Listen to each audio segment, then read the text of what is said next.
War exacerbates a variety of pre-existing negative global economic trends, such as growing inflation, severe poverty, rising food insecurity, deglobalization, and deteriorating environmental degradation.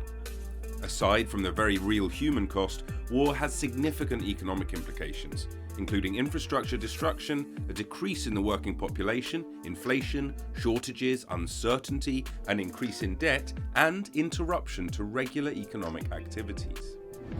So, in this video, we'll take you through the impacts of a war on the economy and markets, but first, make sure to subscribe to our channel so you receive more of our interesting videos.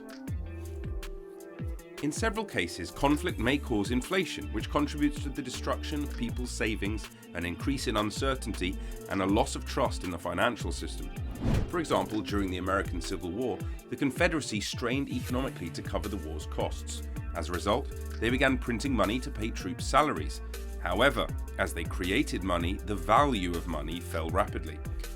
Middle-income savers are the worst hurt by high inflation, since the value of their assets is wiped out. During the Second World War, the United States experienced an increase in inflation as the economy approached full capacity. High degrees of government expenditure and a labour shortage created inflationary tensions. During a conflict, the economy may undergo cost-push inflation as a result of shortages of products and services and increased raw material prices, such as oil. When a country is destroyed by war and its capacity to manufacture products is severely curtailed, it can lead to hyperinflation as governments urgently print money to compensate for the shortage of materials. Because serious conflict might jeopardize supply, war can often lead to increased oil prices. For example, increased oil prices resulted after the Gulf War in 1990. Prices jumped from $21 per barrel in July to $46 in mid-October after the invasion. The Russian invasion of Ukraine in 2022 increased the price of oil and gas, resulting in higher worldwide gasoline costs. Russia is a key supplier of oil and gas, and therefore economic sanctions imposed in reaction to the invasion will limit supply and raise gas prices. During a conflict, we frequently witness a significant increase in public sector debt. Because of patriotic support for the war effort, the government is ready to borrow far more than normal. Both the First and Second World Wars were extremely costly for the United Kingdom. In both situations, the national debt increased dramatically. Debt tended to climb in the post-war period as a result of rebuilding and the establishment of the welfare state. The UK national debt increased to 150% after the conclusion of World War II, but then increased to 240% by the early 1950s. During World War II, the United Kingdom relied on US loans, which it took decades to repay. The growth in national debt was less evident in the United States, which was not participating for the first 2 years. During the early years, the United States gained from the sale of armaments and equipment to the UK. At the end of large conflicts, there's a risk that returning troops will find it difficult to find work. Following the end of World War I, there was a severe economic downturn, and returning troops struggled to locate occupations that had been lost during the war. Following the end of World War I, there was a significant increase in unemployment. Even if the damage of physical and human capital and the loss of non-market activity are not taken into account, war can reduce employment by reducing labour and total factor productivity, via the collapse of established physical and human capital, and by lowering investment in new physical and human capital. Civil conflict may have a disastrous effect on a country's economic prosperity. Civil war-torn countries will suffer a drop in tourism, international investment, and local investment. It can result in decreased life expectancy and lost GDP. Additionally, during the battle, a significant portion of GDP is spent on damaging military weapons. The deterioration in healthcare and education is expected to be far more severe.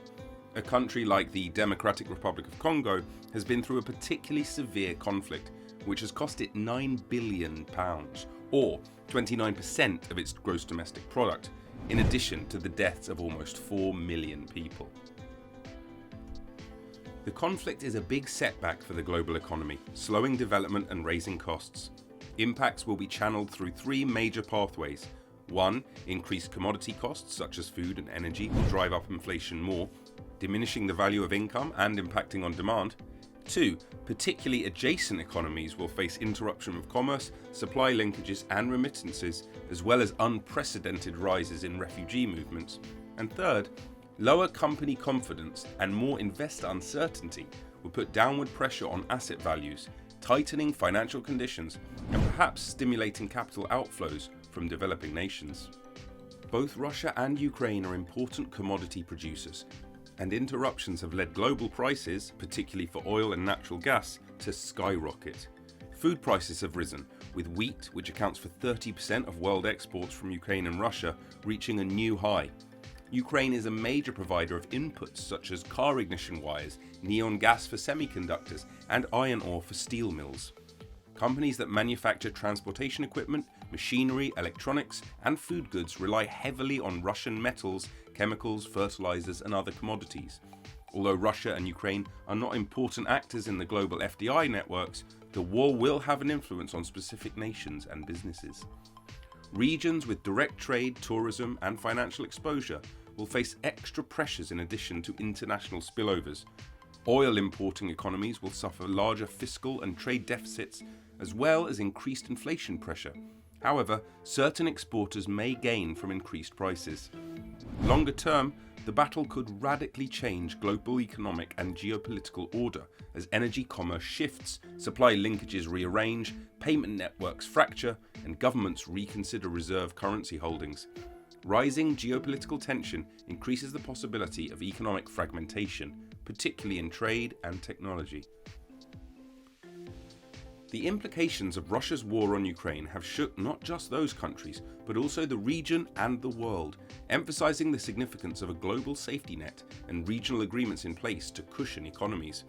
Commodity markets, logistical networks, supply chains, foreign direct investment, and industries such as tourism are all experiencing economic shockwaves.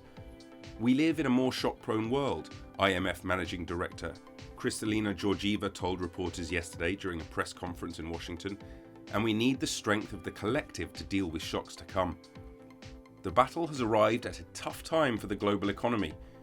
As new coronavirus variants appear and governments cut funding, the recovery from the pandemic-induced recession has slowed. The Federal Reserve and other major central banks have raised interest rates in response to rising inflation. Disruptions in global trade and investment will slow development and contribute to pricing pressures in emerging nations. Although some war impacts may not be completely realized until many years, there are already obvious indications that the war and subsequent increase in prices for vital goods will render it more difficult for policymakers in some countries to hit the subtle equilibrium between containing inflation and sponsoring the economic recovery. Did you find this video interesting? If so, don't forget to hit the like button, subscribe to the channel, and share your thoughts in the comments.